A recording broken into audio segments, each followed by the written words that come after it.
Hello and welcome to the channel. We're going to be kicking off turn 1 here of the scenario Pataliputra in the game Chandragupta, designed by Stephen R. Welch, published by GMT Games in 2008. Let's head over to the map.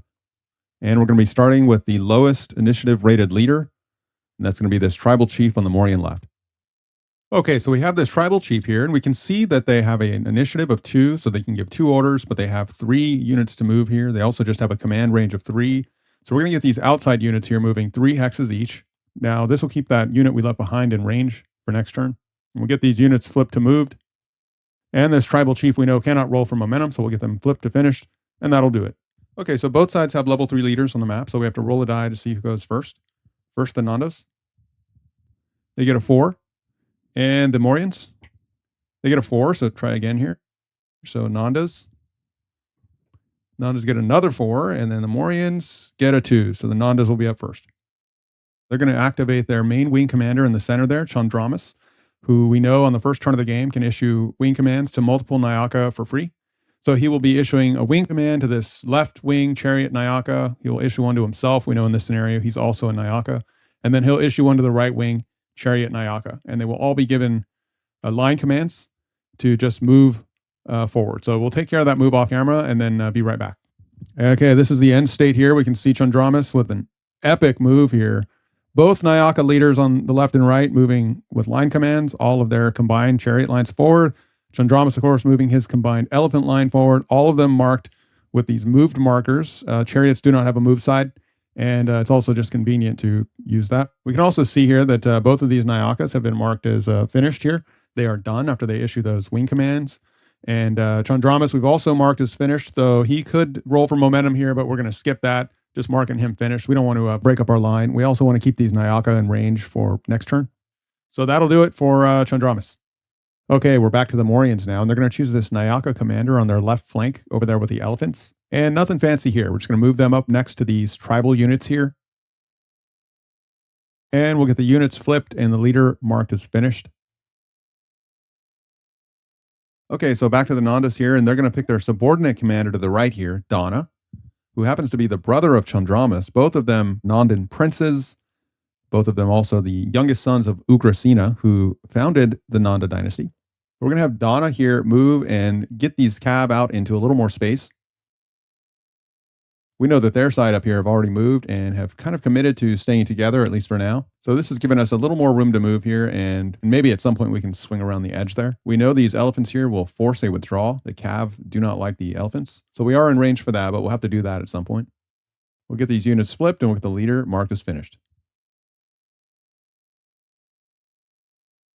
So the Morians have a few level 3 leaders left. They all happen to be over here on their right flank. And we can take a look here and see we have the Nayaka commander on the far right here with the elephants. We also have this tribal chief here. And we have the guild chief. And we'll get started with the guild chief. And you can see this guild chief with an initiative of 3 can give 3 orders, but they got 5 units to move here. So we're going to start by getting these 3 inside units moving. We'll see also that we're coming into range for some missile fire, but we'll get this unit moving here. And this will be our first missile fire here. Let's get this unit flipped. But let's take a look at the missile chart for this unit. So we can see that we're moving forward with a foot archer, and so they're going to need to roll on this row here, and at a range of 3 hexes, so they're going to need to roll a 3 or less. But you'll also see here that there is this DRM down here, this movement DRM, probably the one we use the most in this game. If the missile unit moved or will move, you have to add 1 to the roll. Does not apply to foot javelin, but it does apply to this archer. And we're going to decide to fire at this javelin unit here because they cannot fire back. They just have a range of 1 hex. So again, needing to roll that 2 or less. And we get a 2. So that's going to be a hit here. First hit. And we'll move this next unit up here. This will be the javelin unit. And we'll need to flip them as well. And again, the javelin unit, range of 1 hex. So unable to fire here. We'll move the next unit up here with the leader, this archer. And of course, this unit can fire. We'll have them fire at this javelin unit here. And they get a 6. So that's a miss. And so we'll get this leader flipped. And that'll do it. Okay, so back to the Nanda. They're going to have this left wing cav commander go, this Nayaka leader. 3 initiative here and just 2 orders to give. And just like the right flank, we're going to get these guys split out, get them into some space here. And we'll get these units flipped and the leader marked as finished. Okay, back over to the Morian right flank, and we've got here this elephant Nayaka and this tribal chief here. And we're going to go with the tribal chief. And it's a pretty simple move here. We're just going to move them right up alongside these guild units here. And we know the guild enmity rule doesn't apply to tribal units. In fact, they set up together, so no problem cooperating and lining up here. Okay, we'll get this first archer moving here with the leader. Going to have him fire at this javelin unit here. And again, a moving foot archer at a range of 3, needing a 2 or less. And we get a 9 there. So not only miss here, but first case of a missile low condition. So those archers rolling a 9, they go to missile low. They get one more shot after that. Then they have to reload. And of course, none of this missile fire here breaks that Dharma Yuddha pledge because it's all through the frontal hexes. If it were through the flank or rear, then we would break the pledge, but we're fine here. So we'll get the other archer moving here, right up next to the first one. Get him flipped, and we'll have him fire right at that same javelin unit there. 2 or less. We get a 4 here, so that's a miss. All right, so that's going to do it for our tribal chief. Back over to the Morian side now. We just have this right flank Nayaka commander with the elephant units. So we'll get both elephant units moving here. Those Nand and Cav there have some access, but we do have Chandragupta in the back with some Cav, so he may be able to help out here. We'll just get these units flipped and this leader marked as finished. This is a case where we could try to roll for momentum and try to disrupt this line here before they move forward and engage in shot combat, but we're just going to keep it simple for now. So we're on to the level 4 initiative leaders, and there's just one on the map. It's this guild chief on the Morian left flank. And so again, we've got 4 orders to give here, but 5 units to try to move. So we're going to have to leave one of them behind. And we're going to leave this light imp here who does not have missile capability. We'll leave them back here with this tribal light imp. Both of them just 4 troop quality here and no missiles.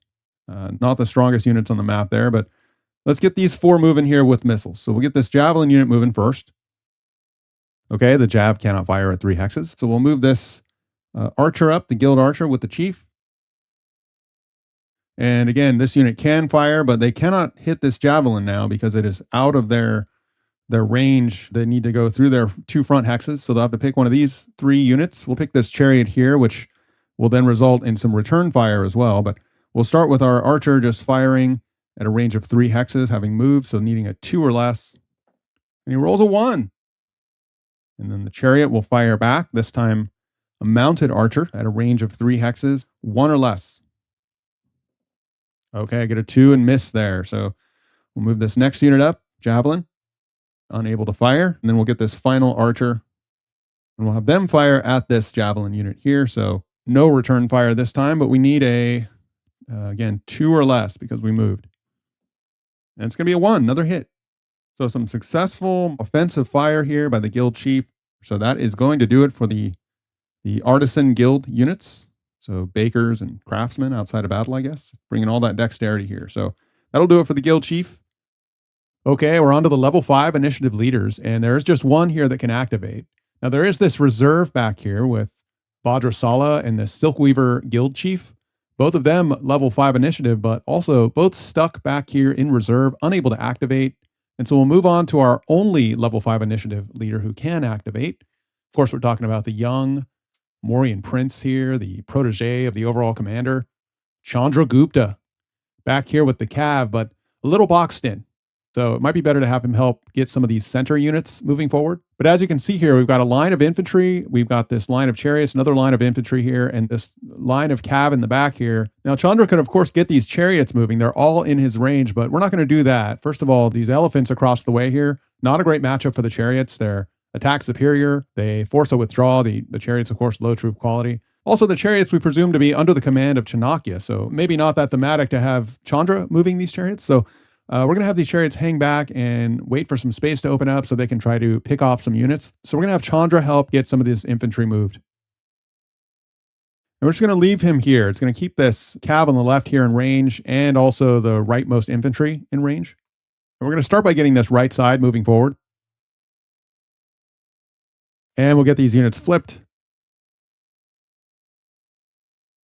And again, none of these units can fire. The longbows can move or fire. They can't do both. And the javelins, of course, out of range. So now we're going to try to roll for momentum with Chandra. He needs a 5 or less, his initiative or lower. And he gets an 8 here, so fails the momentum roll. That will do it for our Mauryan Prince here, the grand entrance. So we're going to get him flipped, and that'll do it. So we're on to the level 6 initiative leaders, and there is just one here. It's, of course, overall commander of the Mauryans will be Chanakya, sitting back here with a 6. And we're going to have him just pick up where Chandra left off, getting this infantry moving forward. So we're going to start by having Chanakya, who's got a range of 7, just move these remaining 2 infantry up. And remember, neither of these leaders started within 2 hexes of these infantry lines, so they were unable to give line commands. But they got pretty good initiative, so not too bad to just use individual orders here. But we'll have Chanakya get these 2 infantry units moved up alongside the ones Chandra moved. And again, the javelin and longbow unable to fire here. Okay, then we're going to have Chanakya just move over 1 hex, so that'll be his 3rd order. And that's going to put this leftmost infantry unit into his command range. We're going to spend orders 4, 5, and 6 getting these 3 infantry moved, and we're just going to put them right here. And same deal here, can't fire. And now we're going to have Chanakya attempt to roll for momentum to see if he can get the rest of this infantry moved up and maybe even lay down some missile fire on these elephant units. Those will be his first momentum roll. He needs that 6 or less. And he gets a 3, so he gets the momentum roll. So we're going to kick off another activation here with Chanakya. And again, there are no active Nanda leaders at this point, and also no level 6 leaders, so no one can trump in from their side. So Chanakya will get these 3 infantry moving forward, and he'll just place them right up next to these guys. We'll get them flipped. And now we're going to have Chanakya issue orders to these 3 longbow units to fire. We'll start with this longbow here. We'll have them fire straight across at this elephant unit. So this longbow here firing at 4 hexes needs a 2 or less, but firing at a cataphracted elephant adds 1 to the roll, so he needs a 1 or less here. I get a 4, so that's a miss.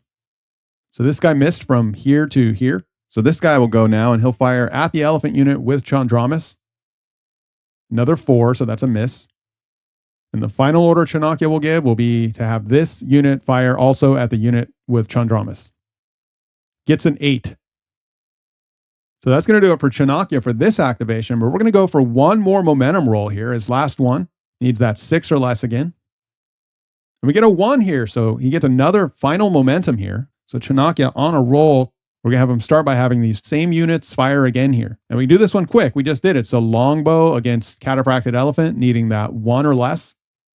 And he gets a 0 here. So that's going to be not just 1 hit, but 2 hits. When these elephants take missile fire, 2 hits. So we're going to get those hits laid down here, and we'll get this cleaned up in a minute here. Okay, now this longbow firing at Chandramas' unit.